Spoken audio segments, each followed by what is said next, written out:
Hello Taurus, Sun, Moon, Rising, and Venus signs. Kamusta kayo? Sana po nasa mabuti kayong kalagayan.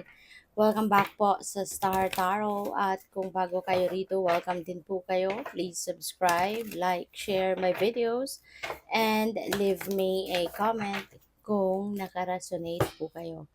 So, Taurus, first card po ninyo, we have the 7th chakra with Archangel Uriel. So this signifies no na meron kayong mga downloads of information, downloads of information, mga ganyan na paparating. And those are guidance no from the divine.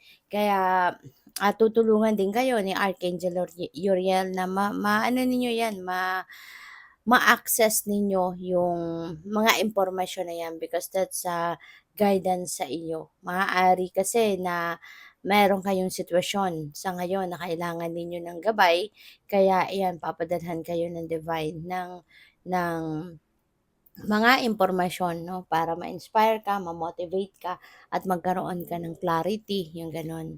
So we have indecision. Ayan. So yeah, ito na nga.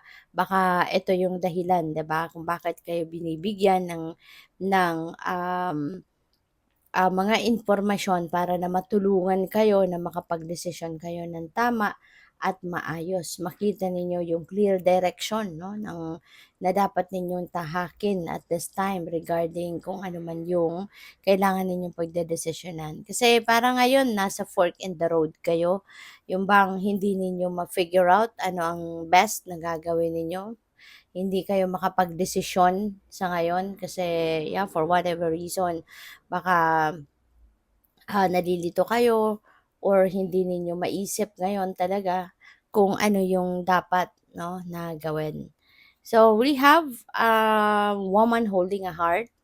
Ayan, so most of you siguro Taurus na merong mga ganitong sitwasyon na kunyari meron kayong hindi pagkakaintindihan with another family member, baka nagkaaway, nagkasagutan kayo, nagkaroon kayo ng diskusyon, hindi kayo nagkakasundo on something, in the past, maaari ngayon baka magre-reconcile na kayo, magkakabati na kayo, mapag-uusapan na, mapa-patch up na yung hindi ninyo pagkakaintindihan in the past.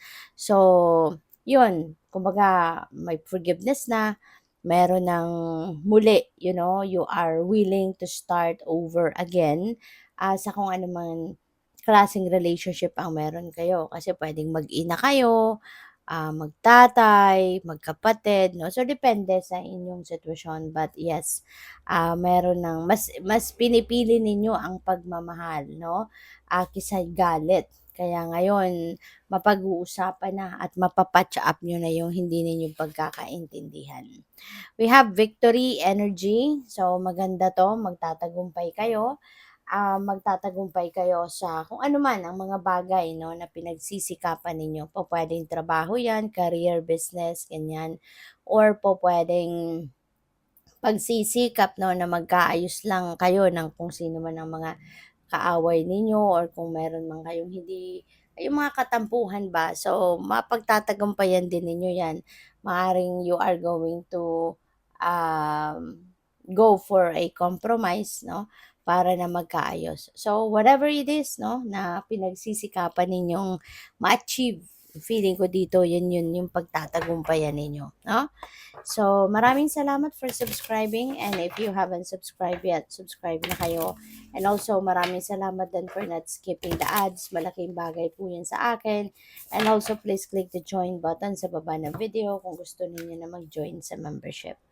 For away places, get ready for new horizons. So, get ready for travel, no?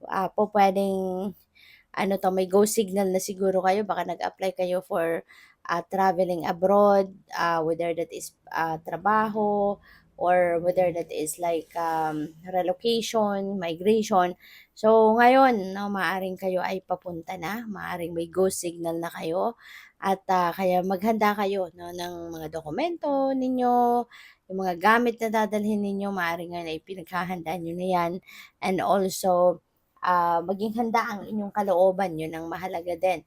na ihanda ninyo yung inyong sarili, ang inyong kalooban para sa bagong bagong ano ninyo, bagong lugar, bagong sitwasyon na papasukin ninyo, okay?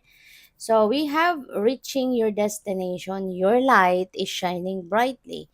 So, maaari no na this is related to this pagbabiyahe ninyo na maaaring at ito yung goal ninyo. Ito yung dream ninyo na siguro kunyari makapagtrabaho abroad, makapag-travel abroad, makatira na sa abroad, ganyan.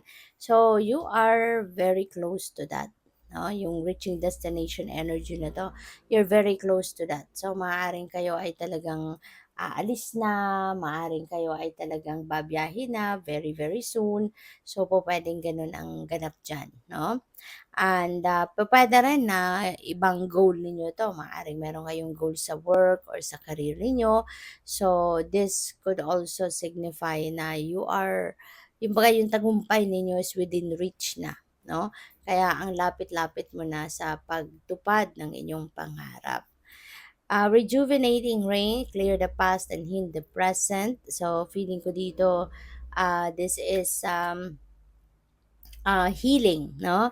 Merong healing energy dito. Kung ano man yung mga nakaraan ninyo, ano man yung kunyari sa relationship, 'di ba? Maaaring kung ano man yung sakit na naidulot ng person ninyo sa inyo in the past. Siguro ngayon na mapapatawad mo na siya, 'di ba?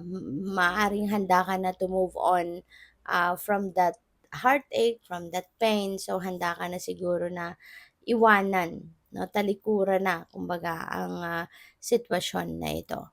Okay? So maaaring may forgiveness na, meron ng bukas na yung mga mata mo, bukas na yung puso mo, 'di ba, para sa pagpapatawad. So, what else? We have view from above, get the big picture. Kaya lalo-lalo na dito, no, sa pagdedesisyon ninyo, get the big picture para na makapag-isip kayo ng desisyon na tama at all four corners of your situation will be seen dapat para na mas o yung desisyon na gagawin ninyo eh nakabase doon sa sa kabuuan baga ng inyong sitwasyon, hindi lang sa iilang areas lang, 'di ba?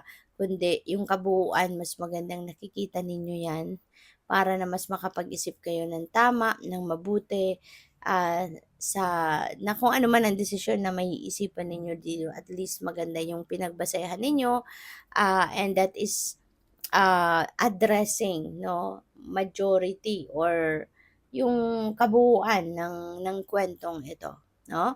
Kaysa naman yung desisyon ninyo nakabase lang sa kung ano lang yung nakikita ng mga mata mo, and then meron pa rin akala mo tapos na pero marami pa rin 'no, ang dapat pala ninyong titignan. So, good luck. Thank you for watching Love and Light. Namaste.